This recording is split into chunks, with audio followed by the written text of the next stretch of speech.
Meilleure nouvelle de la semaine, Lionel Messi qui n'est pas Ballon d'Or. Salut les replayers, on se retrouve pour une nouvelle vidéo. Et vous l'avez compris, on va parler de la liste des 30 nommés pour le Ballon d'Or. Anderson, est-ce que tu es chaud pour ça? Bah écoute, il semblerait qu'enfin dans le football, on ait tourné une une grosse page, hein, une hégémonie se termine entre Messi et Cristiano Ronaldo. Et malheureusement, je suis triste. Je suis triste parce que c'était quand même une ère de football assez exceptionnelle. C'était fou. Mais il est temps pour certains de prendre le relais. Il est temps pour certains de faire revivre le football. Et je pense que dans cette liste des nominés, il y en a un en particulier qui fait revivre ce football-là.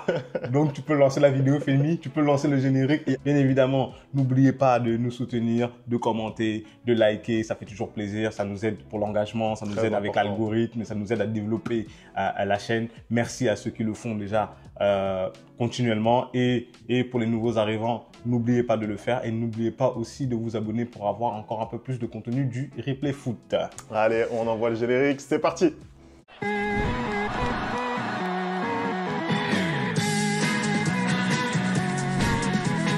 Allez, on va découvrir tout de suite la liste donc, des 30 nommés pour le Ballon d'Or. Liste sans grande surprise, toutes les stars mondiales du foot sont présentes, hormis bien sûr Messi, Ronaldo, pour les raisons qu'on connaît tous. Mais sinon, les stars mondiales quand même du football sont présentes. Qu'est-ce que tu penses, toi, Anderson, de cette liste? Parce que je te vois faire la moue, là. Non, je vois faire la moue. Moi, je fais la moue parce que tu dis que la plupart des grandes stars mondiales sont présentes. Moi, je ne suis pas d'accord. Mais je pense quand même qu'il y a des gros absents, dans cette liste-là. Je pense que, vas-y, avant de commenter la liste, on va tout de suite mettre les pieds dans le plat. Je suis désolé parce que moi, typiquement, quand je découvre la liste comme ça et que je vois un Nico Williams, par exemple, je vois un Lamine Yamal qui sont présents dans la liste, je suis très content. On rappelle qu'ils sont aussi nommés pour le trophée Copa de meilleur jeune. Je suis très, très content de les voir là. Mais moi, je me pose des questions, à savoir, qu'est-ce qui fait qu'un Rodrigo, par exemple, n'est pas présent dans cette liste? Non, c'est vrai, on peut se poser la question. Moi personnellement, c'est vrai qu'un Rodrigo, je suis assez atterré qu'il ne soit pas dans la liste, compte tenu de la saison, encore une fois, exceptionnelle qu'il a fait avec le Real Madrid, ponctuée d'une Ligue des Champions. Quand je vois qu'il y a un Dovbyk, par exemple, ou Çalhanoğlu, je suis désolé, ils ont fait des bonnes saisons, mais ils n'ont pas fait des meilleures saisons que Rodrigo. On oublie quand même qu'à un moment, au Real Madrid, Vinicius s'est blessé et Rodrigo a step up et il fait une très très très bonne saison. Un autre nom qui me dérange aussi, je vais prêcher pour la paroisse africaine. Je pense qu'on a quand même le deuxième meilleur buteur européen de l'année, à savoir Serhou Guirassy, qui n'est pas présent dans cette liste-là, qui a fait une excellente saison avec Stuttgart. J'ai vu énormément de personnes sur les réseaux dire que si on s'offusque du fait qu'un gars qui a fait une bonne saison avec Stuttgart soit pas dans les 30 du Ballon d'Or, c'est que le football est mort. Moi, je suis pas d'accord. Moi, je suis pas d'accord parce que je pense qu'il y a des gens, s'ils avaient eu les stats qu'il a eu, seraient, comment dire, même parmi les favoris de ce Ballon d'Or là. Donc, à un moment donné, il faut arrêter de nous cracher dessus en fait. Et puis pourquoi il y a par exemple Artem Dovbyk par exemple avec Gérone? Parce que c'est la même chose. C'est exactement la même situation. Donc je comprends pas. Il a le droit de s'offusquer. Le Ballon d'Or, ça récompense le meilleur joueur sur une saison. On n'est pas en train de parler du meilleur technicien ou de je ne sais quoi. Exact. Donc Serhou Guirassy, pour moi, qui soit pas dans les 30, je suis désolé, c'est n'importe quoi aussi. Sinon, Anderson, dans cette liste, quand tu la regardes comme ça, est-ce qu'il y a un nom qui, pour toi, ne devrait pas y figurer? Franchement, quand je regarde la liste comme ça, hormis peut-être Martinez, Emiliano Martinez, parce que j'ai du mal à comprendre qu'est-ce qu'il fait là.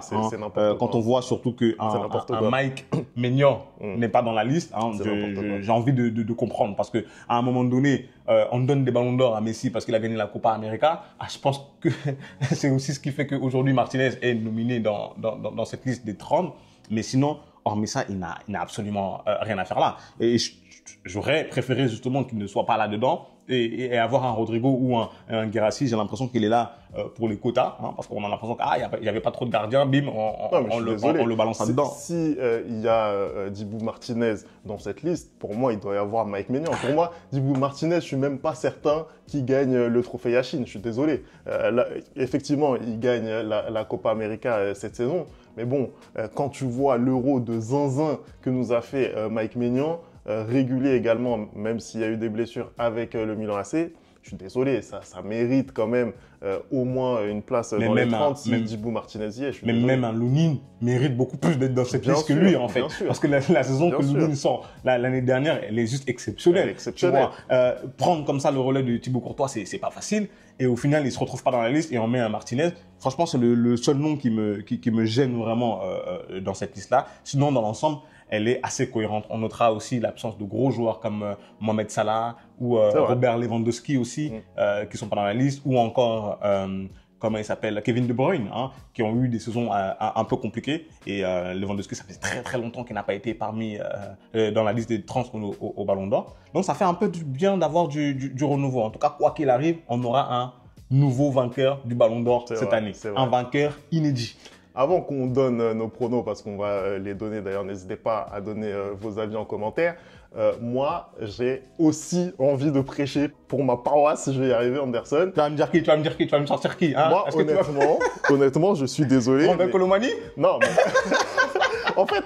En fait, je constate donc qu'il y a, à juste titre, Kylian Mbappé dans cette liste, d'accord? Effectivement, saison statistique assez folle pour lui, compte tenu de la saison difficile qu'il a eue. Mais je suis désolé, quand tu as une équipe comme le PSG qui rafle tout sur la scène nationale, c'est pas arrivé tant de fois que ça, contrairement à ce qu'on pourrait penser, et que le PSG arrive en demi-finale de la Ligue des Champions, c'est pas tous les ans non plus, et que on a un joueur qui s'appelle Ousmane Dembélé, qui est pour moi le détonateur de cette équipe. En tout cas, ça l'a été durant la saison 2023-2024. Je suis désolé. Pour moi, il doit être dans les 30. Et en plus de ça, j'ai envie de dire, par rapport à ce qu'il a fait à l'Euro aussi, parce que il est passé à côté de sa Coupe du Monde 2022. À l'Euro, il y a eu très peu de buts marqués par l'équipe de France. Ousmane Dembélé, pareil, ça a été, justement avec Randall, un des plus remuants de cette équipe de France qui avait énormément de mal à se procurer des occasions. Ousmane Dembélé, il a énormément gagné cette année en régularité. Pour moi, ça aurait dû être récompensé par une place dans les 30. Ça, je suis d'accord avec toi. Il a gagné énormément en régularité. Mais maintenant, quand tu regardes cette liste des 30, Femi, est-ce que tu trouves, sincèrement, c'est vraiment mon honnête opinion, enfin, je te demande ton honnête opinion à toi, est-ce que tu trouves que, quand tu regardes cette liste de 30, Dembélé devrait ou mérite sa place plus que d'autres joueurs qui sont là-dedans, par exemple? Après, c'est toujours difficile parce qu'il faut choisir 30 noms, ça, je suis d'accord. Mais après, il y a des noms qui sont pas forcément, sur lesquels, pour moi, il y a débat. Tu vois. Qui, par exemple? On a parlé de Martinez, mais si tu enlèves Martinez, pour moi, déjà, les deux qui viennent après, les Maignan ou Lounine, méritent beaucoup plus d'être dans cette liste que Dembélé. Non, après, on a parlé de Dovbyk, par exemple. Je suis désolé, je vois pas pourquoi Ousmane Dembélé pourrait pas avoir la place de Dovbyk, par exemple. Après, je pense aussi, le triplé de Ademola Lookman, ça a été aussi quelque chose qui a fait énormément de bruit. C'est pour ça, à mon avis, qu'il est dans cette liste de 30. Après, il a fait une très bonne canne aussi. Il fait une très bonne canne également. Une très bonne canne aussi avec Atlanta. Où il marque énormément aussi. Mais c'est vrai que, pour moi, il y a match aussi parce que tu parles d'un joueur qui a joué en Europa League, qui n'a pas joué dans la plus grande des compétitions européennes aussi. Donc, voilà, c'est des noms, par exemple, sur lesquels, pour moi, il pourrait y avoir débat. Mais bon, c'est pas un scandale non plus. C'est pas un scandale non plus. Je pense qu'il aurait pu être récompensé quand même par une place dans les 30. Anderson, maintenant, on va passer à la vérité. Tu vois ce que je veux dire? On va passer aux choses sérieuses.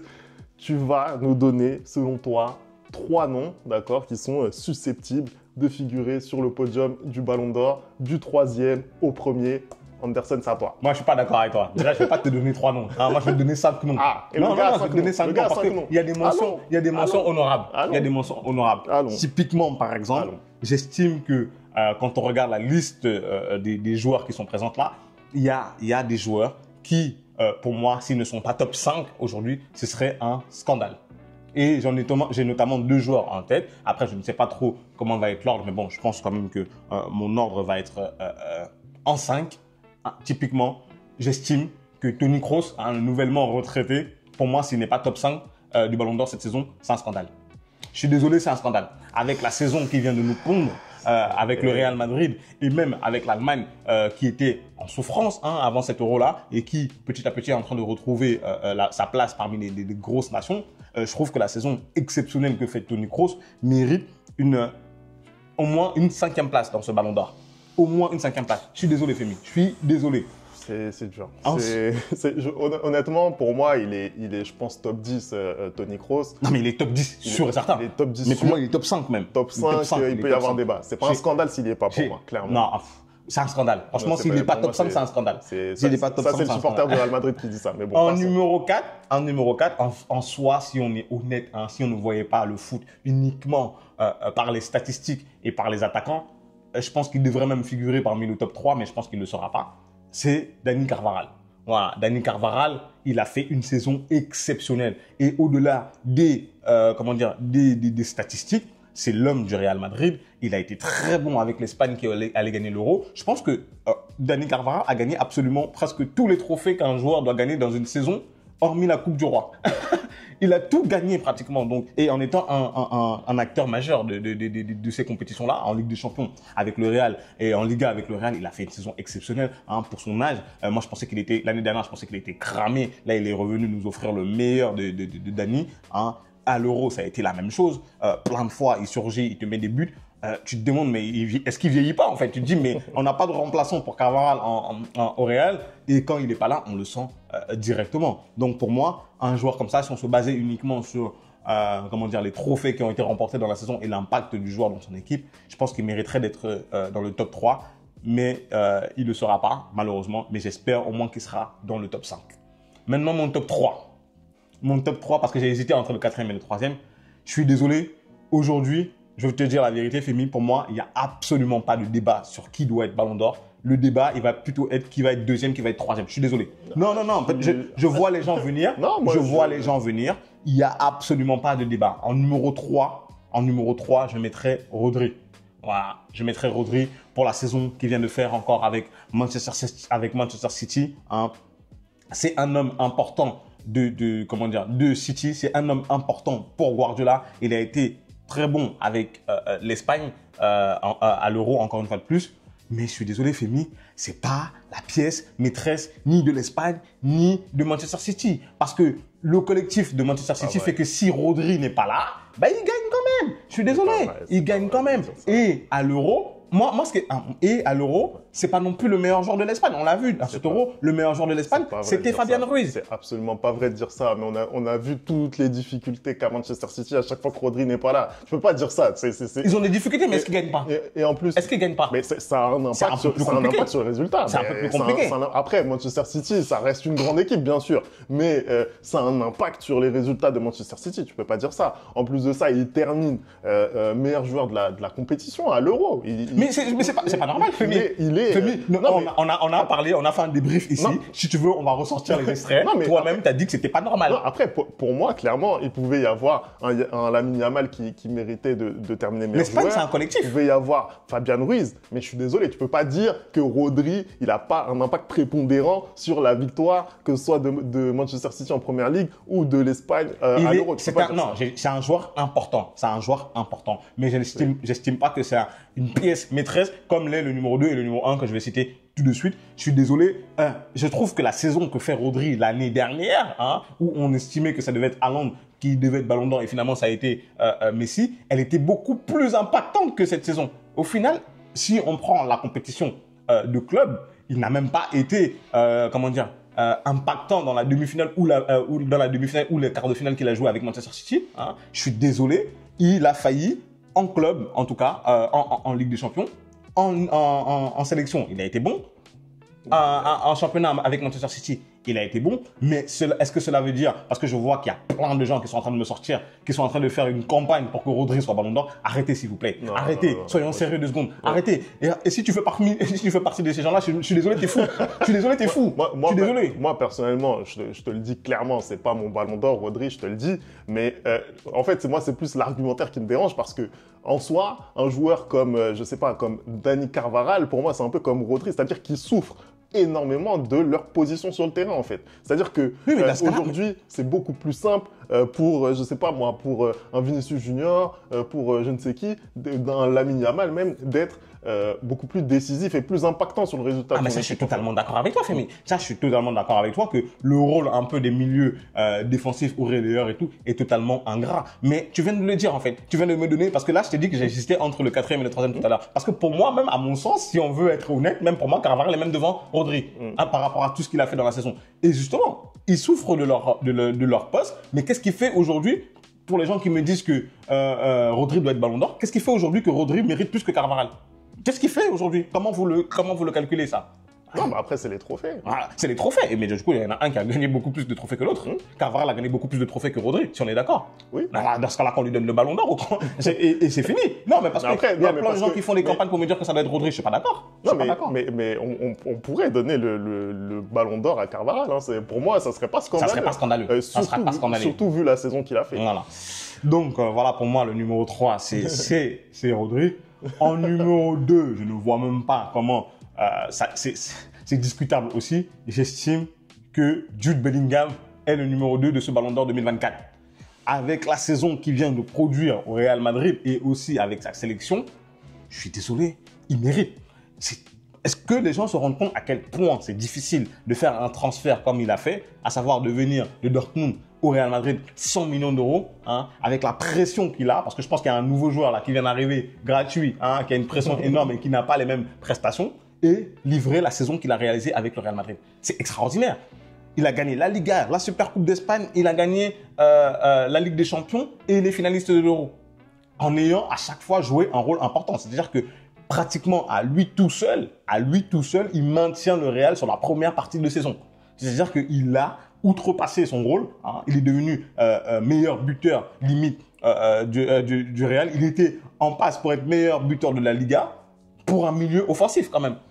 Et en plus, encore même, c'est pas son rôle. À chaque fois, il a été décisif pour le coup. Le caractère décisif du joueur est super important. Il a ramené au Real un nombre incalculable de points, à savoir dans le Classico par exemple, à l'aller, c'est lui qui marque. Au retour, c'est lui qui donne la victoire. Tu vois, dans les deux classicos, c'est lui qui donne la victoire. Si on parle du caractère décisif à l'Euro, c'est la même chose. Hein.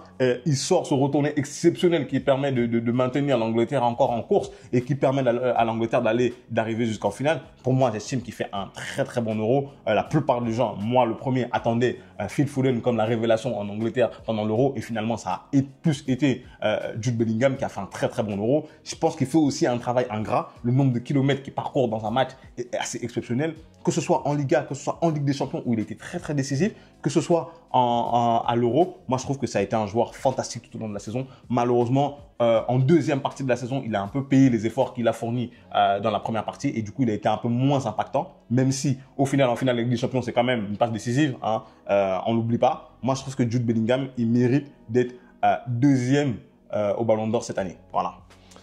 Je suis totalement d'accord avec toi hein, sur l'argumentaire que tu as donné. Je donnerai après mon classement, hein, mais en tout cas, je suis d'accord sur l'argumentaire.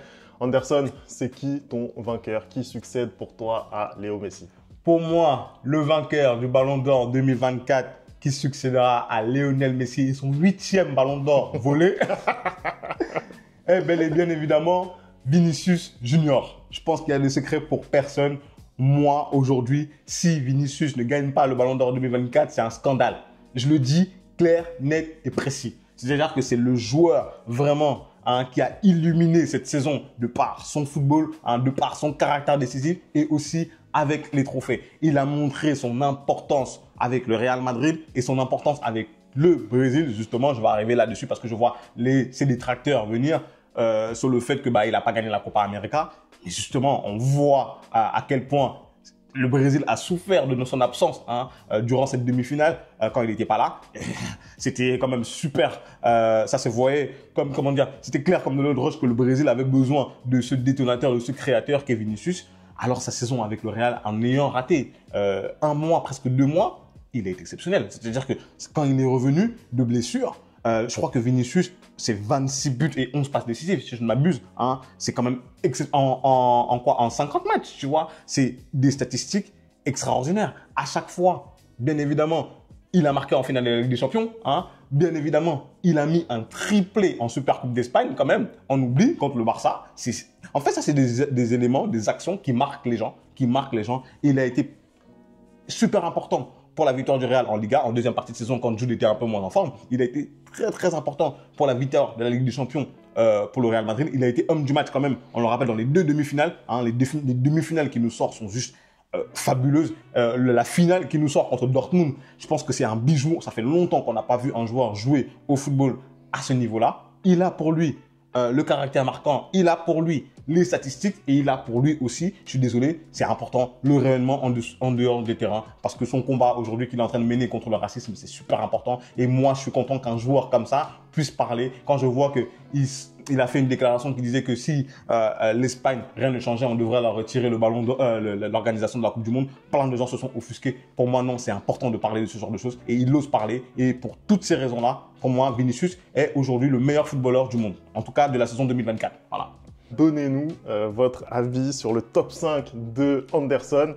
Moi, personnellement, je suis pas très loin de ce top 5, je vais pas te mentir. 5e position, pour moi, c'est Phil Foden.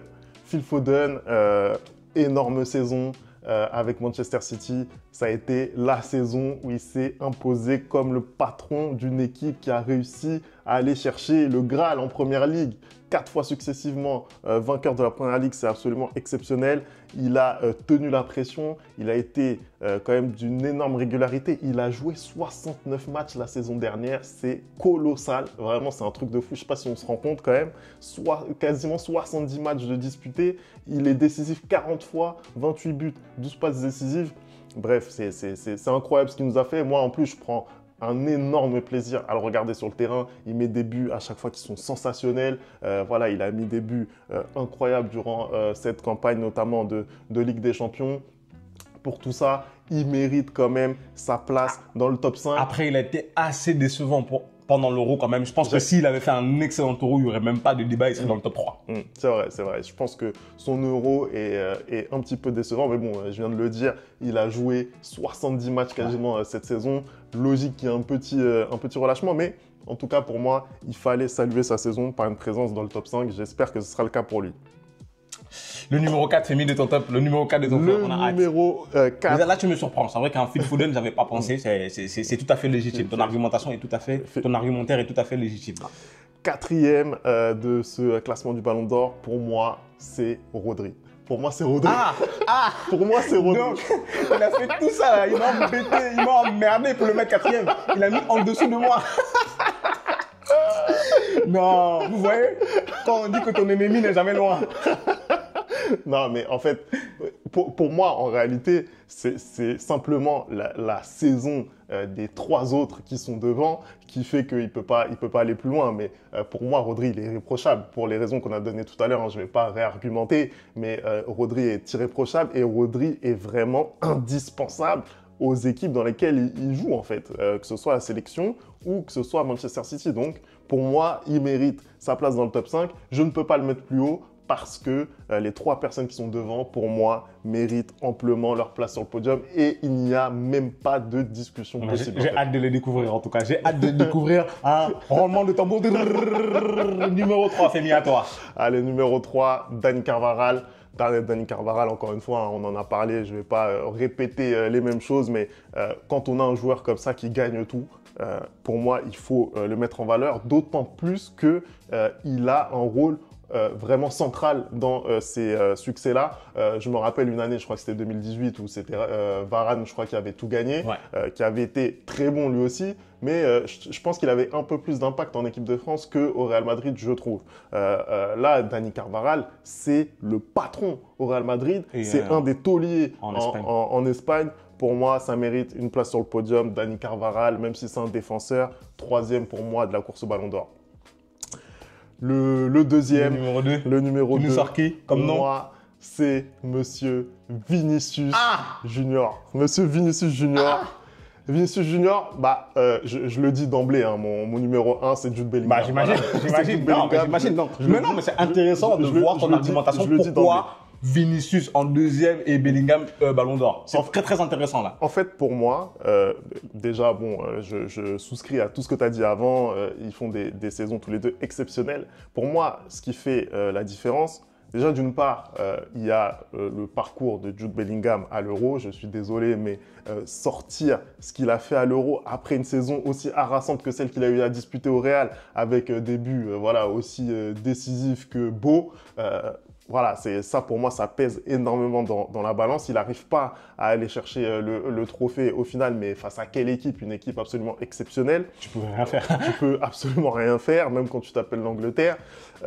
Et puis, aussi, moi, je mets vraiment en valeur sa première partie de saison parce que pour moi, s'il n'y a pas Jude Bellingham en première partie de saison au Real Madrid, le Real Madrid n'atteint pas ses objectifs en deuxième partie de saison. Pas du tout. En fait, oui. Jude Bellingham, il a vraiment été, c'est-à-dire que… La rampe de lancement. La rampe de lancement. Tu vois, il a mis des buts qui ont vraiment permis, notamment en Liga, au Real Madrid de voir venir, en fait, d'être beaucoup plus serein. Ouais. Et ça, pour moi, ça a compté, même dans le parcours en Ligue des Champions, oui, où tu as pu te permettre de quand tu as eu des matchs assez compliqués, notamment contre Naples et tout, il a été là, il a répondu présent, il a mis à chaque fois le but qu'il fallait. Donc, exactement. Pour cette partie-là, je suis d'accord avec toi. Et puis, sur la deuxième partie de saison, parce qu'on a tous vu qu'il a eu un coup de moins bien, ça a coïncidé aussi avec le moment où Vinicius a pris ses responsabilités, ça, tu es obligé de le constater. Même à ce moment-là, il arrive à se sacrifier pour l'équipe, il fait les efforts défensifs, on le voit haranguer ses partenaires, on le voit haranguer la foule. C'est un leader, même par la parole. Ça, pour moi, c'est quelque chose de très important. Il y a eu cette énorme pression à son arrivée. Tu en as parlé, le numéro 5 de Zidane, le prix du transfert, etc. Il n'a que 20 ans, on a tendance à l'oublier. Et il prend ses responsabilités. Au moment du match contre Manchester City, il vient et dit « Ouais, Manchester City est favori, mais nous, on est le Real Madrid. » Voilà, c'est le genre de joueur qu'on a envie de voir, qui parle en dehors du terrain et qui assume sur le terrain. Voilà, pour moi, Jude Bellingham, il mérite vraiment son ballon d'or. Je ne dis pas que Vinicius ne le mérite pas, parce que clairement, Vinicius est favori des bookmakers et s'il gagne, clairement, j'aurais rien à redire. Mais pour moi, Jude Bellingham, quand même, je le mettrais légèrement au-dessus de Vinicius. Après, moi, franchement, ça ne me choquerait pas si c'était Jude Bellingham qui a été ballon d'or. Mais j'estime aussi que pour finalement la beauté de ce sport, hein, la beauté du football, et pour la saison que Vinicius dans la globalité a produite, parce que encore une fois de plus, on n'oublie pas, Vinicius a raté 2 mois et il a réussi au moment de son retour pratiquement d'être constant sur toute la deuxième partie de saison, hein, même la première partie de saison, il était présent aussi. Et tu parles d'un Bellingham qui fait une excellente saison avec le Real. C'est aussi parce que justement Vinicius est ce joueur qui n'est pas égoïste. Hein. Aujourd'hui, Vinicius est la star du Real Madrid, mais je pense qu'on a rarement vu une star aussi peu égoïste. On le voit là notamment comment il essaie de mettre en valeur Kylian Mbappé. La saison dernière, c'était la même chose. Hein. Il essaie toujours de faire intégrer les gens. Et si Jude fournit une saison comme ça, c'est aussi en partie grâce à ce que Vinicius lui offre comme ballon, à ce que Vinicius produit dans le jeu du Real Madrid. Moi, ce qui me fait aujourd'hui mettre Vinicius au-dessus de Bellingham, c'est juste que quand le match est compliqué, hein, quand le match est très difficile, le joueur vers qui, en tout cas au Real Madrid, les choses vont se tourner, c'est généralement Vinicius, parce qu'il a cette capacité-là de déstabiliser la défense adverse. Il a cette capacité par le dribble de t'émerveiller. Hein. Aujourd'hui, je pense qu'on a tellement un football stéréotypé et c'est peut-être encore l'un des seuls, notamment avec des Yamal, par exemple, des Nico Williams, à continuellement être dans le dribble, à continuellement provoquer, hein, à continuellement haranguer la foule. Et moi, j'aime ce football-là. Et comme je l'ai dit, sur le terrain, il est bon, il est très très bon même. Et en dehors des terrains, il est aussi très très bon. Et je pense qu'aujourd'hui, tout ça mis ensemble sont totalement les qualités que doit avoir un ballon d'or. Et c'est pour ça que, à mon sens, il est un peu au-dessus de Jude Bellingham. Mais demain, Femi, on assiste à la cérémonie, je crois que c'est le 28 octobre, et c'est finalement Bellingham qui est ballon d'or. Ça ne me choque pas. Ça ne me choque pas parce qu'il a fait une saison incroyable. Et je pense que le contexte est super important. Venir comme ça d'un club et il y a tellement d'attentes sur toi, 100 millions un peu. Tout le monde se dit, est-ce qu'il va prouver, est-ce qu'il va flopper, hein, un gamin que tout le monde aimait avant, mais dès qu'il a mis les pieds au Real Madrid, tout le monde l'a détesté. Hein. Il y avait trop d'attentes, il a prouvé. Il a prouvé la saison qu'il fait. Hein, je pense que c'est extraordinaire pour un milieu de terrain de finir avec plus de 20 buts dès sa première saison au Real Madrid. Franchement, bravo à lui. Et pour moi, il fait une excellente saison, mais je trouve quand même que Vinicius est un tout petit peu au-dessus. Voilà. Écoutez, on verra ce que ça va donner. Hein. Réponse le 28 octobre. On sera là pour débriefer. Et dites-nous aussi hein, si vous êtes d'accord avec Femi ou avec mon classement, ou si vous êtes d'accord avec aucun des deux et mettez vos classements en commentaire. Et voilà. dites-nous hein, si vous pensez que Kylian Mbappé doit être dans le top 3. Dites-nous aussi. Allez, on va pas abuser. On va pas abuser. Hein. Déjà qu'on s'est débarrassé de Cristiano Ronaldo et de Messi, hein, grosse surprise pour la première fois. Je crois que depuis 2003, on n'a pas vu ni l'un ni l'autre dans le classement. Là, il veut nous ramener Kylian. Allez. Allez, merci d'avoir regardé cette vidéo. On n'oublie pas les bonnes habitudes, hein, @ le replay foot. Et nous, on se retrouve très très vite pour une nouvelle vidéo. Ciao.